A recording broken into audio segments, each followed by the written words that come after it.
Hey girl, Hey.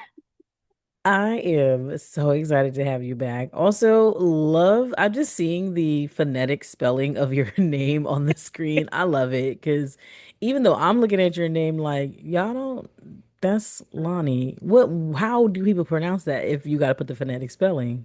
They do Lanny, Laney, like it's never just Lonnie. And I'm like, who do y'all know? Because I Who? have never met anybody where their name is Laney or like Lanny.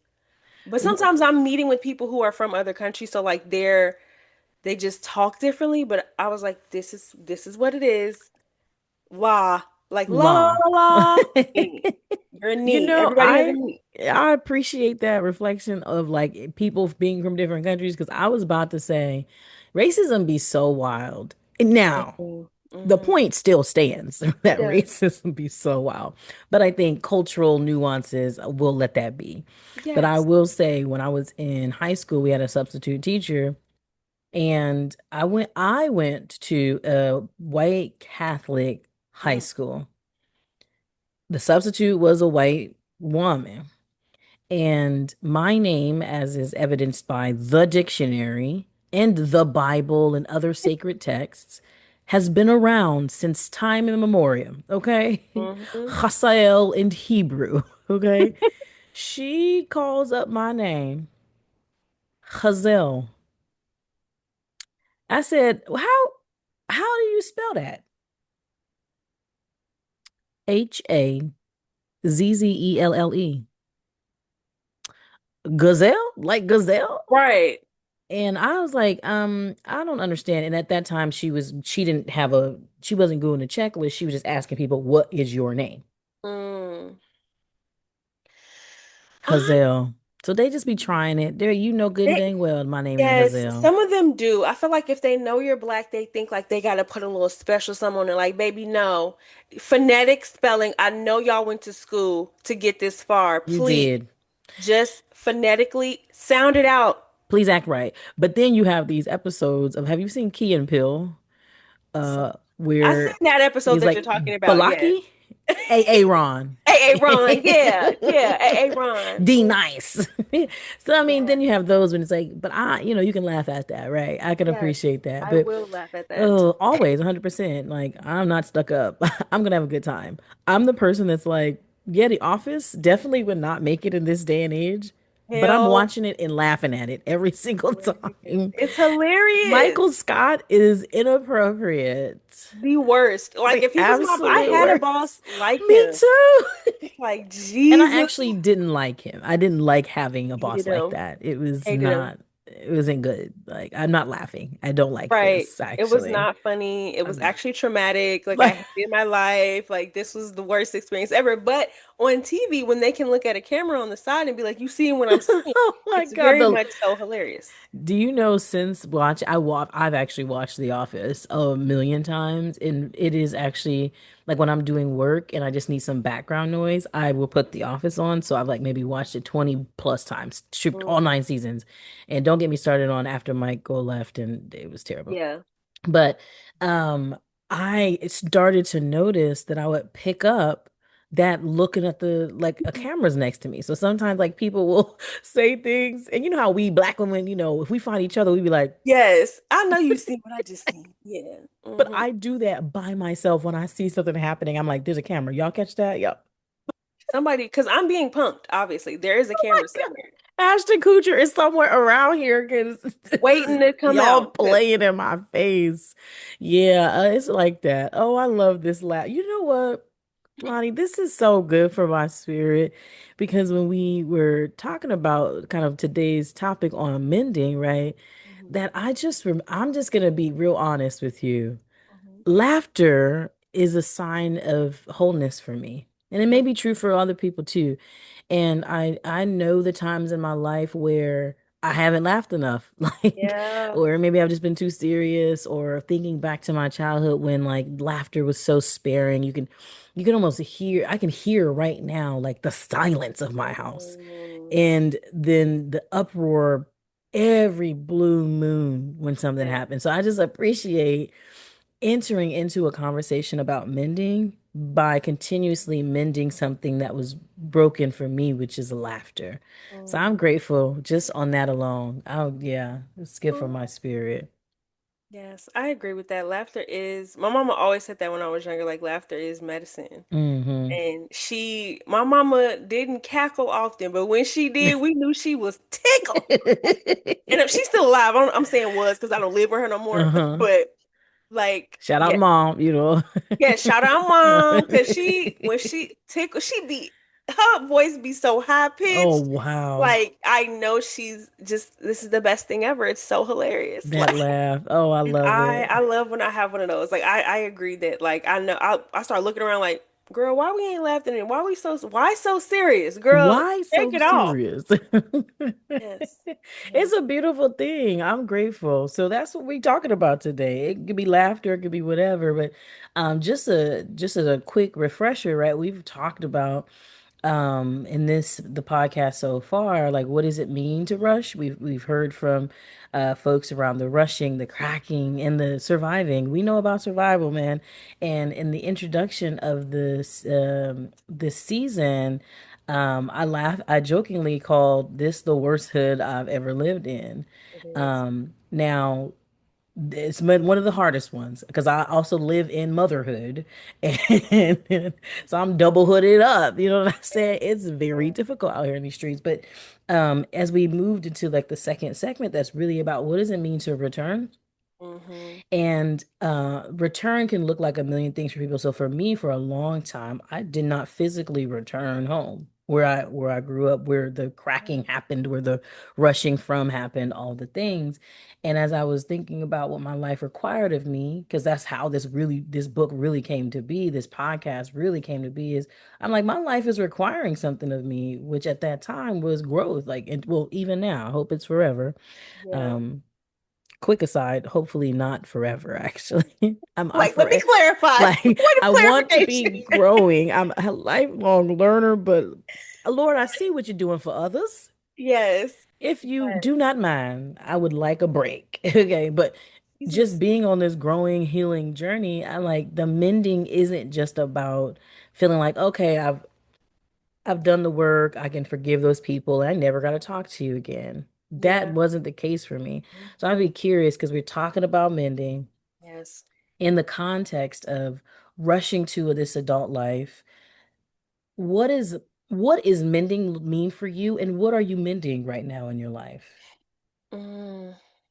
So mending means for me just like healing what was broken. Hmm. And what I'm mending right now is my relationship with my family. And so Mm. similar to you, like the not being at home, like leaving home. So like I Hmm. graduated, um, and I just stayed away. Like I went to college, I went to grad school and stuff, and then after I graduated from grad school, I ended up having to come back home because I literally that's another story for another time. That'll Just be a because life is like that. yes. Yeah, but no, there was a specific traumatic event. Remember how I was telling about my boss that was like Michael Scott? Oh yeah. Yeah. Yeah, that man actually made it so that I would not get a job. Oh, Like so that I would we're have to. we're a pull-up kind of people, just so you know. Oh, yeah, I appreciate the pull up. At that time I was broken. I was Oh. like, what is happening? Everybody and mama told me like, go to school. This is how you get free. Mm, And then I do all the things. I get a secondary degree and I mm, still got to come back. This is crazy. So that was when my healing journey started. But like since then, I moved away to Houston. mm-hmm. And so it's been H-Town? you know? And it's been 5 years, and I Mm, haven't really spent an extensive amount of time home. Like I would come home on occasion. I mean, financially, it's also crazy, going home that much. Chicago is a lot, and my family situation is like there's not a family home that you mm-hmm. can just go to. So I would have to pay for lodging, pay for like getting around, all that. It was just more complex than just go home. Mm-hmm. So, but specifically, for me, the past 2 years, I've been getting invitations to go back home. Mm, And it was like a spiritual invitation of like, there's some stuff you got to mend there. Like, there's some mm-hmm. things you got to like, you left it, but you got to come back to it to work through it. It was just a lot for me. And I didn't realize that I was running. I Mm-hmm. thought I was just like, this is where life took me. Right. Like, this is just how it goes. I've just evolved. Right, right. But I was running from the things Mm. that made me uncomfortable. Now, for anybody listening, when we're talking about family, let's be clear. Do not overstay when you feel unsafe. Baby, get up out of there, okay? Go ahead and repeat that. Repeat that because some people need to hear that for the first time. Okay. Yes, yes. If you are not gelling with the vibe, you Mm-hmm. are allowed to leave. If You you are are feeling allowed. unsafe, you can leave. Like nobody do like release that guilt about, well, this is what family is supposed to be, and it is not required of you to just subject yourself to abuse Mm-hmm. because they're Mm-hmm. family. Like Bump it them. I bump mean, them. love you and bump. I love you, but I love me more. So I'm gonna have to dock the Exactly. door. That's gonna just it. Exactly. And Mm-hmm. that's okay. And so for me, that is what I have been mending because I literally just did go home last month. My niece was graduating eighth grade. Oh, I was like, congratulations, honey. yes, my baby. And I was like, let me just extend the trip because, it's my mom's birthday that month, my sister's birthday. It was everybody and their mama birthday. Everybody born. Right. So I was like, let me just extend the trip. And I had forgotten that spending that much time with my family has typically led me to a place that I didn't want to be. So Mm. I was just like, I miss my people. Let me go home. And there were there was turmoil. There There was were reminders. there were reminders. Mm. And so a lot happened. I ended up cutting the trip short, came back home to Houston, and I've been since working through my relationships with my individual family members, my Mm-hmm. feelings about my family as a whole, and also just like the versions of me that existed with them when the most harm had taken Ooh. place. So it's been a lot of different types of mending. Mm-hmm. Mm. Ooh, chop. I can't get words. First, Yes. I'm proud of you for cutting this trip short. Thank you. That's a big deal. And, I can't speak for every family, but some families are hard to leave. Culturally black, as yours and mine are, there are just standards of, there's are the way we're supposed to operate. I'm the oldest daughter. There's ways I'm supposed to operate. I went home recently in April and my G-Ma and her child, B Johnson, they had me like, oh, you're supposed to do X, Y, and Z. I need this. And to be fair, less so B Johnson, my mother. But G-Ma, the matriarch, she literally was like, I got this long list of things for you. I need you to fix my VCR. First of all, ma'am, Let it go. let it go. They're not even Second, making tapes no right. I was more. like, second, who do you think I am? Like, fix a VCR is crazy, G because I can't. This is not capable. But even if I could, I don't have it, right? So I think that there is this like this labor. For Mhm. me, it's never vacation. And for a while, I went home out of obligation. Yes. And each time I go, yeah, I guess the longer I'm away, I'm like, they might act right. They'll be so excited to see me. Yes. I will have gotten a hotel, so there's no worries. And no, because the issue is I've changed Again. and they haven't. Hmm. My situation has changed, but the situation I left hasn't. And because what you said about the thing that you ran from is still back there waiting on you. Like, Right. come fix this. And it might be in your bedroom, it might be in the kitchen, wherever that thing is energetically, and living in the generation that maybe caused some of that harm. Mhm. Us returning as healed as we want to be, it may not always make a difference, so much so that I often have to fight from reverting back to some Yeah. of the patterns that I had as a young person in that ecosystem. Yes. Everything you said resonates. And the recent realization that I had was as much as I have healed, right? Like I thought that I was doing better, but I was still operating in a way that was also causing me harm, Mm-hmm, not mm-hmm, speaking my mind because I don't want to rock the boat, because mm-hmm. I know how you're gonna get. And it was constantly me making myself small, which is what I hated about my Right. childhood experience and what I hate about any situation in life where I feel like my voice doesn't matter, my opinions doesn't matter, my feelings, all of those. Like I literally have this like affirmation above my desk that's like reminding me like your feelings matter because Mm-hmm. I have been conditioned to believe that like my feelings are dramatic, I'm tripping, I'm doing too much, like all those things. Mm. And that has been solidified first by my family. Mm-hmm. And it's a very hard place to be in. I feel like as someone like one of my old therapists told me, she was like, imagine yourself with all the versions of you walking behind you. Like sometimes you cool, but there might be that 7-year-old pop out like, hey, Hey, did what's you see up? what just happened? I ain't really gelling with that girl. Is you gonna say something or not? You know? And as the version of me that exists now, I'm like, girl, it's cool. But she wants to be acknowledged. And you And know what? so, yeah, Sorry, go ahead. Sorry, go ahead. I'm girl, just I forgot it as quick as go ahead. damn, my bad. I'm sorry to interrupt you like that. That's Okay. that's wild. Maybe it'll come to you. One of the things as you're talking and why I was like super excited to enter Hmm. in is when you said the version of me now heard my 7-year-old say, "Excuse me, Hmm. it's not okay." Hmm. And the version of you now said, "You be all right." Hmm. I'm not speaking, this is not to convict you, maybe to convict me, because Yes. I do this to the 9-year-old me, which is my version of like where things kind of took a deep turn, is Hmm. I continue to demonstrate to her that nobody's going to come save her. No Yeah. one is going to take care of her, and that she Yeah. has to take care of herself and everybody. And so I think one of the things that has helped me mend, I've talked about this, I talked about this last episode. I have pictures of me everywhere, little pictures of me on my car, on my phone, baby Hazel in the journal. I'm everywhere because I need to see her, see me not take care of us and be Yeah. convicted and be like, Heifer, I know you Hmm. didn't said you was gonna leave that job.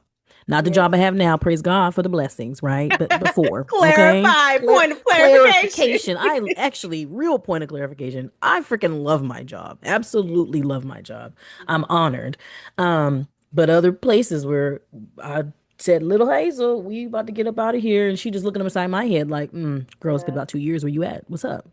And Right. that part of my own mending journey comes from this. There's a quote from a poem that I have been reading since like 2009, 2010. Well, I'm lying that quick because I didn't get it till 2011. I've been reading it. Time Look, just don't once make sense to me, you right? past, it How happened in the how I past. lie Okay. so fast? Let me stop. 2013, Lord. So, but we're going over 10 years, right? That I've been Hmm. reading this poem. It's called The Invitation by Orion Mountain Dreamer. Hmm. And there's a lot, it's long, it's beautiful, but there's a section in it where she says, I don't really care or I don't want to know, like, where you from, what you know. I want to know if you could bear the accusation of betrayal and not betray your own soul. And I just fell out the first time I heard it, and I fall out in energetically every time I hear it. But I insert that here into this conversation around mending is because I had to get clear about that piece there Yeah. because I was accused of betraying. I was accused of being selfish. I was Mm. accused of not being thoughtful of other people. And you went and got all these degrees and did all these things. And you didn't forgot about us. And the work was to say, no, I didn't forget about you. Y'all need me to be this most elevated version of myself so that I could keep talking to you. But I'm Right. doing this for the 7-year-old that I said, y'all girl, we be all right. For the Mm. 11-year-old who knew that wasn't right, but just said, Mm. okay, and for the version of me today that is responsible for every version that came before. And in particular, the mending is putting them back where they belong. Yeah. And so I'd be curious, like, you mentioned this 7-year-old. Mm. Um, when you tell her, we all right, Mm. what's happening? I'm not trying, there ain't no therapy, but I'm And curious. no, Like, no, that's real. And I appreciate the way you worded that of like what you're communicating to her when you say like we're fine. And it makes me think about I'm gonna answer your question. Please remember it for me. okay, I got you. Okay. Because it just made me think about an interaction I had with someone recently, someone who I'm just getting to know. And like I told them, I hate bugs, right? And it was I go on morning walks now because I'm trying to be better about my fitness and everything. That's my And girl. I walked out of my door, saw a fat ass cicada sitting at the front of like open the door, see them, hello. I freaked out, as one No. reasonably would. This person, I tell them the story later, you are all right, you are, and I said, hello, I'm not. First of all, Because I'm telling you that I'm not. that I'm not. And how infuriating it is to me for me Mm, to express my feelings and then someone tell me, "Oh, you're fine." That pisses me off to no end. And so mm, that what you just shared with me is going to help me to continue to mend my relationship with my past versions of self mm-hmm, because as much inner child healing work I've done, I haven't had that perspective mm, because I've had like I've done parts work as well. It's like there's this one part of me that feels this way, and this one part of me feels that way. How can I make them both feel heard? But specifically thinking about keeping her safe and like letting her know like you can speak up and I will hear you. You know, absolutely. like if nobody else will, I will. And I have that mindset, but sometimes I honor one part of me over the other and the part of Mm-hmm, me that exists now that I wouldn't say doesn't have the trauma, but like, girl, you know how well I've had conversations with past therapists that was like, you're in this moment right now. mm-hmm. You're not in the past, that trigger was just a trigger, you're not in that reality. But I still want to find space for the version of me that is up in arms. Yeah. Like she's Yep. upset and she got a Mm-hmm. right to be upset because this feels like what it was before. So I just appreciate that. And the question was, I mean, you were kind of answering it a little bit like, what okay. is what happens for you when you don't allow the 7-year-old to have the voice, right? Like your feelings Oh, matter, your voice matters. he crashes Like, out. yeah, I mean, a major crash out. I think too, like I'd be curious, like, because I'm also interested in like, what's the? I mean, it's not always tangible, but like, what are the tangibles that you're like here? You're taking care of your body. You have the signs up there that I Mhm. need to just remember. My voice matters. My feelings matter. I need to prioritize. Are there other things that you do or that you can imagine doing now that you sort of have this sense of like that 7-year-old might actually be right? Yes. So 100%. I hold space for her in journaling. Usually that's like the first thing when I realize like I have a lot of feelings all the time. I feel like everybody does, but we act like we don't because we're supposed to Mm-hmm. be adults and like whatever. Like, Who man, said that? We gonna come back to that because who said when you become an adult right. you can't have no feelings? That's Right, wild. right, because I'm going to have all these feelings forever. And I Mm-hmm. spent a long period of my life not crying, not honoring how I felt. Mm-hmm. So, like, I'm not going to do that anymore.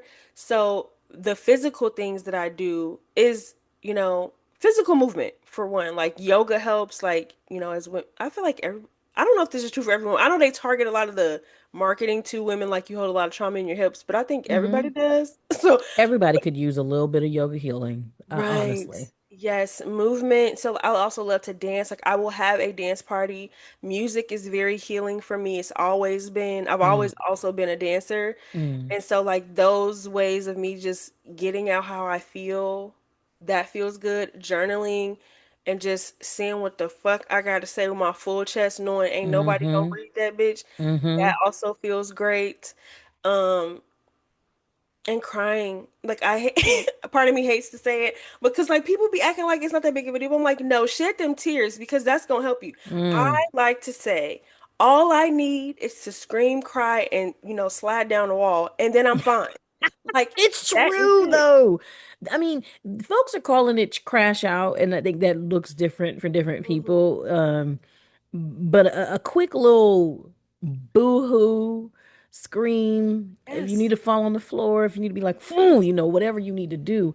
I mean, the jump back be quick, like nothing ever happened. quick. And I think the come out sideways situations that I've had because I have also been and I'm real transparency. I'm still in my I don't cry. I don't know. I mean, I know where that comes from, and I'm still working and accepting that like tears don't make you weak. Tears Right. are actually a sign of strength, Mhm. both for how much you have carried before the tears Yeah. and your willingness. to release and be Right. vulnerable. And so I know that in my head, right? And I can say the words because they are true. And, Mhm. the Lord is working on me to believe that in my spirit. But Mhm. I think that there's so much also that even if you're not rushing to adulthood, even if you're not trying to mend from traumas, whatever the things are, this life right here and right now, it doesn't mean that it's hard for every single person. Mhm. But what it takes to just survive every day, even if you had every single resource available to you, there was no strife, whatever you would call that perfect little life, it's a lot of work to be an adult, managing expectation, managing relationships, managing bills, the one thing that parents seem to think was the only thing you would be doing in this adult life. And again, I say Literally. again, again, I say, y'all wrong for that. Y'all are Wrong. so wrong for that because it ain't the bills that's the problem. I mean, they Hello? might be part of the problem depending on your situation, but they not the problem. Yeah, Have you yeah. tried capitalism? Have you tried racism? Have you tried to be diplomatic because you don't want to be perceived as like the angry black girl, but somebody literally just called you out your name? Somebody literally just undermined you Literally in front of your boss. Like somebody literally just disrespected you respected to the you. nth degree, and you're supposed to be like, wow, I think that's beneath me and you to speak to me like that. Mm. No, it's you about to be beneath me. That's Right. what I really want to say. Yeah. But here I am. So what does it look like then if we're living at this, I'm speaking to me and too, because I don't have the answer, and I'm not assuming that you do in this process of trying to mend your stuff that has got nothing to do with your boss, ain't got nothing to do with your person or your friends that you're hearing now, that a lot of times is mending stuff from the then and there. Mhm. What's the balance that you're striking between trying to just get along every day without it being tumultuous and problematic, but also trying to mend the places that you're mending? Child, that is a really good question. And as a Libra, I feel like one of my life's questions is how to find the balance, like how Mm, not to be too far left, too far right, because at times I am all or nothing. And that okay. has been kind of my downfall at times, like when it comes to relationships, when it comes to passions in life. I know we talked about creative stuff that, we're Mm-hmm. working on and things that we're putting out into the world. And I struggle with like if I can't do it the perfect way, then Mm-hmm. I can't do it at all. Or if this person isn't showing up in the way that I feel like they should, then I'm gonna discount all the good that they're doing because this is like I'm missing this part. Like it's Right. a very thin line. But for me, what I've been doing is whenever I receive an invitation that I know is a clear invitation for me to do the work, I'm going to lean in Hmm. because as long as I have been intentional about my healing journey, I can recognize when God talking to me. I can recognize when it's Mm-hmm. like, "Yo, it's about time to it's time to fix that. It's the It's time hour. Let's go.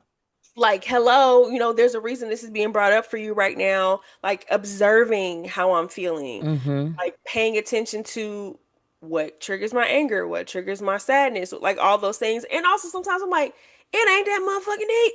Like It we don't got to ain't reading that into every deep. little thing. Like that is so laborious. Life is already hard. As you have listed off the 50, 11 reasons adulting is good. It's hood as fuck. God was trying to tell me it's good. It is good, Lord. But it's also hood as fuck. And it's It's ghetto. terrible. And I be hating it sometimes. It's But terrible. when you trying to find a lesson in every moment, that shit is That even ain't no way more to live, insane. though.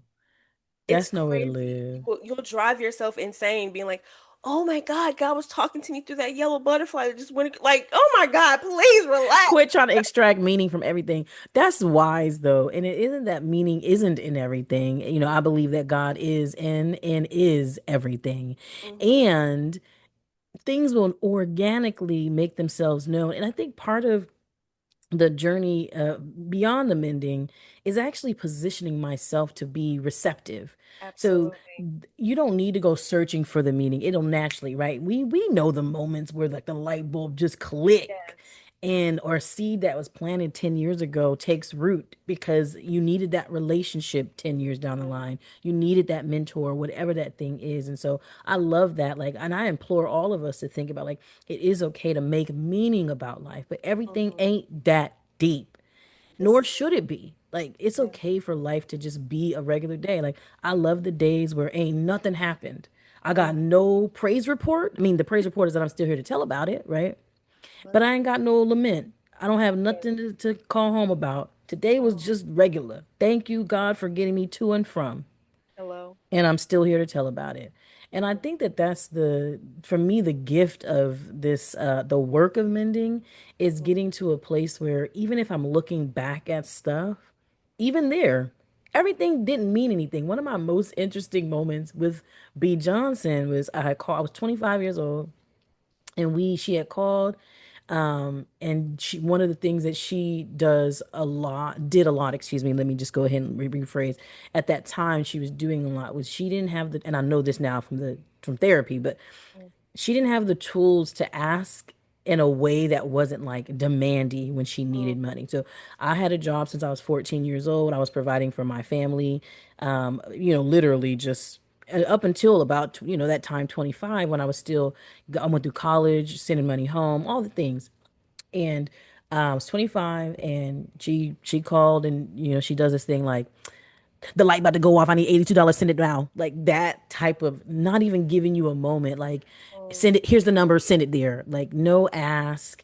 And mhm, I know it's because she's afraid of rejection. There's mhm. shame. I know them things now. But at the Yeah. time, I'm like, ma'am, like, and I got some gumption that day. I was like, I'm feeling myself. I just had a 25th birthday. My friends had me a little function. I'm grown now. I Yeah. can rent a car without extra situations. Like, I'm that girl right now. So you about to get Yeah. these words. And I called her and I was like, ma'am, I don't appreciate how you ask for money Mhm. because you haven't even apologized for all the shit you did. You haven't even Yeah. addressed the fact that you have not been good to me. What is wrong with you? Mhm. And, we had this really long conversation. And I said, one of the things that I still stand on is like when I asked you for, I was like, can I get $1 to go to the pool? And she was like, I wouldn't give you $1 to save your life. And then another thing that I was holding on to up until that point was, I said, oh, where are we going? And she said, to hell if you don't pray.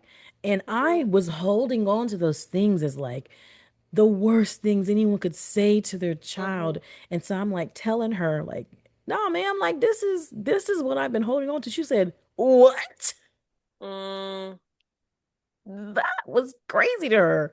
She yeah. couldn't understand how I didn't understand that those were jokes, Right. or that she didn't. She's like, I wouldn't give you $1 to save your life. You thought I meant that? You thought I meant you were going to hell? And then she goes, you of all people probably wasn't going to hell because you the most saved in the family. You gonna save Mhm. us. We riding your coattails. But I had held on to these for years. Yeah. And I say that to say, yes, it hurt, of course, and I needed to address it. But for the people in your life who you might be going back and trying to mend stuff with, it ain't that deep. Yeah. And people are all, I've learned through my healing process. And, it's a trope that I hear all the time like, oh, be kind to everyone because you never know what they're going through. True. It is true. Definitely be Mhm. kind to everybody. But I think when you talk about our parents in particular, it's like, B. Johnson, Lord have mercy. The fact that she's still here and sort of in her right mind is a testament to how good God is, honestly, because just it's not my job to tell her story.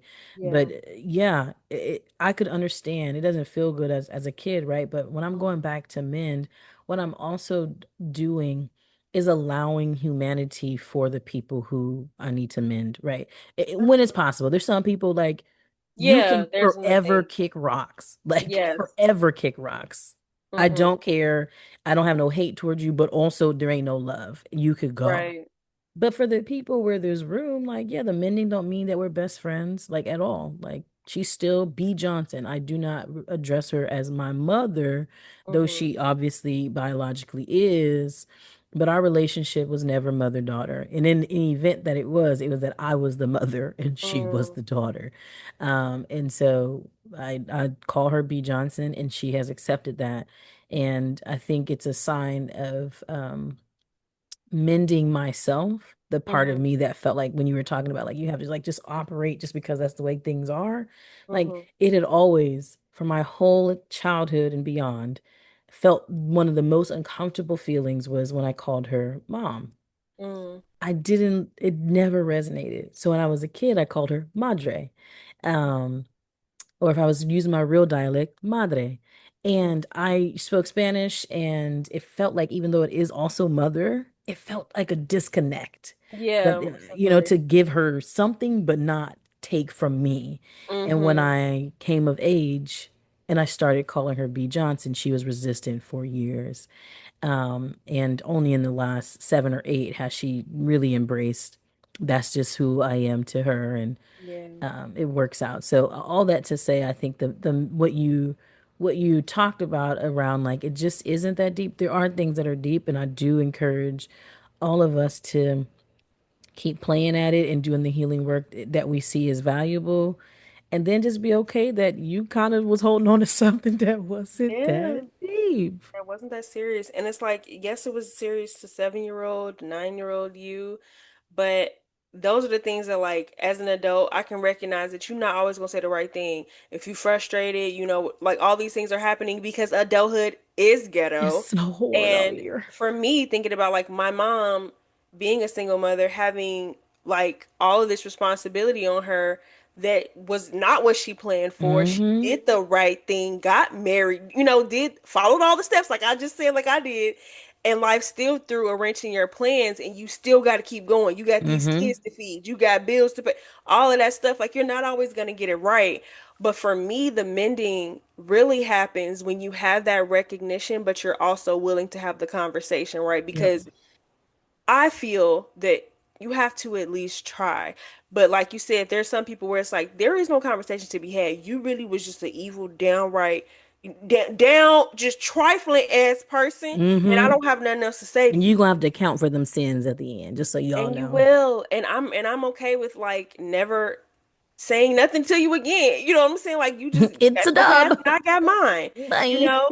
So I definitely, there's space for it all, you know what I'm saying? But there was something that I wanted to talk about when you were like it's not that deep. Like, for me, a pivot in my healing journey happened when it came to pleasure and doing things for my Mm. pleasure.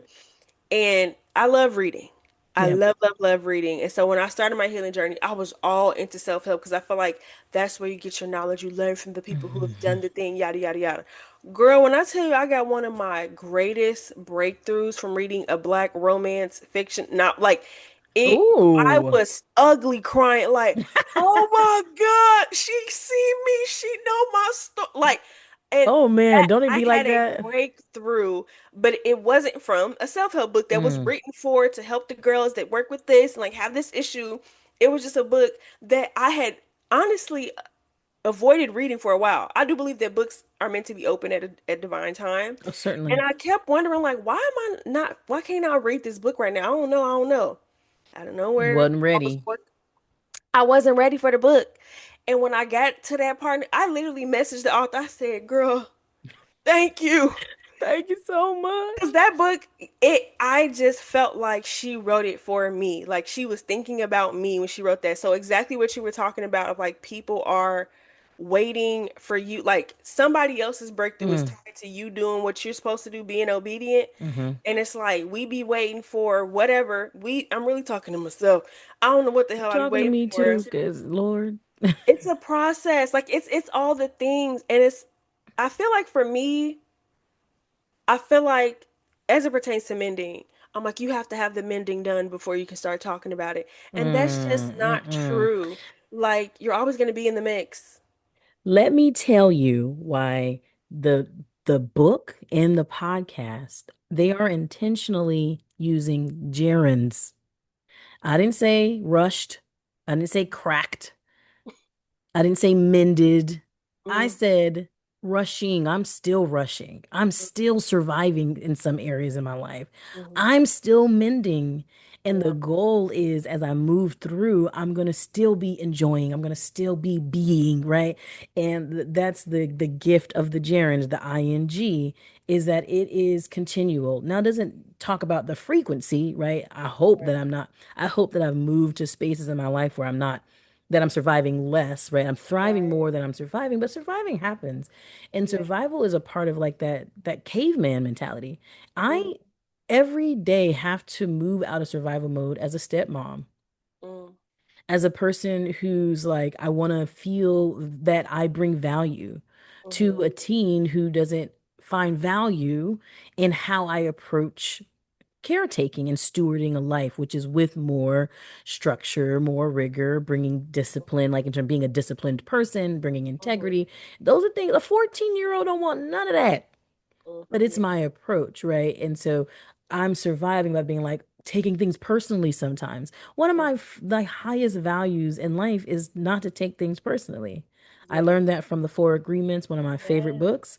Same. And somehow when a 14-year-old is like rolls her eyes at me or has a preference for something that I'm not, I'm like, oh, she don't like me.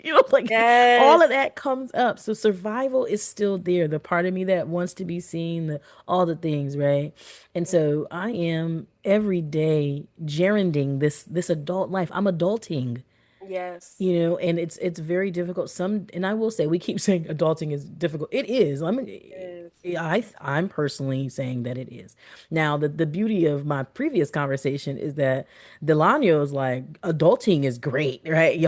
I'm excited for folks to go back and listen to that, but Mhm. because of where she's come from, adulting feels like one of the greatest gifts right now. And I'm like, I don't need adulting to be terrible for everybody. I think Right. adulthood is one of the toughest hoods. And I grew up in the hood. I'm in motherhood. They're very difficult, hoods to live in. But um, I say that to say I think the work is continual. Mhm. And I also had this idea that like I needed to be completely healed. I'm such a fraud to write a memoir, to Right. host a podcast about this journey of unhurried healing. When I'm still healing, and that actually is the gift that Yeah. I can I love contribute that. to this space. Because I don't know if I have ever found the highest value. I do find some value, right? But I even think back to sermons or when pastors are preaching. I don't do well with pastors who tell you what they've done and been through and how Yeah. much they've already overcome this and now they're this perfect Yeah. person. I Mhm. love when I hear a pastor say, like, this morning I was driving to work and I almost cussed somebody out. Yeah. That real, like, as nobody's holier than thou, nobody's Mhm. above that triggered moment of kind of reverting back to your survival self. Like, that Yeah. we are all just trying to figure that out. And that actually is the gift of being an adult. Mhm. That even when it's hard, I can look to my friends, I can look to my neighbors, and I'm like, even as sad as it is, like, we're here doing this thing together. It's not unique that bills are hard. It's not unique that, we're living at these different intersections where, different things are happening for us, whether that be about your race, gender, sexual orientation, religion, whatever it might be. We are all living at intersections that sometimes conflict with one another. My Mhm. greatest mentor, Walter L. Fluker, he has the ethical leadership model trademarked. And he talks about what it looks like to live at the intersections where worlds collide and to also be the person conducting the traffic at that intersection. Mhm. But you live there. You are the intersection Yeah. and you're also conducting traffic at that intersection. Mhm. Like that alone as an adult framework is like, who can do that? And who can Right. do that well all the time, right?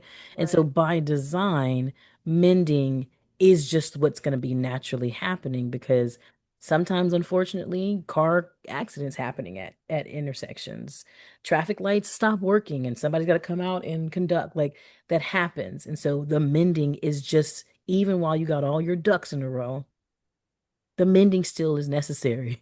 The Yeah. last thing I want to say, because I love when I say ducks, it makes me think of this funny video where the person, or this funny meme where the person was like, um, I'm really working to try to get all my ducks in a row, but I'm pretty sure most of them are pigeons.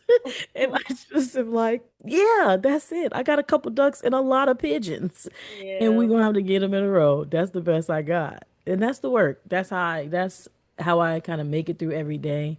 Memes are actually really helpful, like to kind of Hell see yeah. the funniness of Playful. life, Yes. to be able to laugh at myself when things are not going great, not take everything so seriously, and to also like just revel when I can, Mhm. um in the goodness. Like right now the sun is shining, and how weird is that? This is a big ball of gas that Mhm. somehow the closer we get to it could kill us, but we could be enraptured in it right here and now, with it being a bajillion miles away. Like, how weird is that? Hmm. Like, I get to have some peace in knowing that there's something bigger than me that is hopefully, I have faith is on the other side of things, trying to figure some stuff out for us. So I'd be curious if you have any last thoughts or words on mending as we kind of close this episode of the podcast. I feel like you kind of hit the nail on the head. Like it's an ever evolving process. Like it never ends. And I think in my version of radically accepting things, it's just like surrendering to that. Like this Hmm. will, you're never gonna have it like control over everything, but mend what you can, fix what you can, and leave. Like everything also is not meant to be mended right now. Like when you realize Mm. there's a problem, there's a such thing as time, place, manner. Like right now, Mm. we can't fix that. Like, so what can we fix? What can we Yeah. focus on? Or not even what can we fix, but what can you focus your energy on that brings you good feelings, Mm. right? Like life is going to rip you a new asshole, okay? I mean, It's gonna be whew. okay after. Mm. Like it's gonna be You okay. will survive. I mean, there have been You people will who've survive. had babies and ripped from the rooter to the tutor, Right, and they still here to tell exactly. about it. So, And they're here to tell the tale. So hmm. just keep going, just keep swimming like Dory said. That would be all I would say because, you can't win if you give up.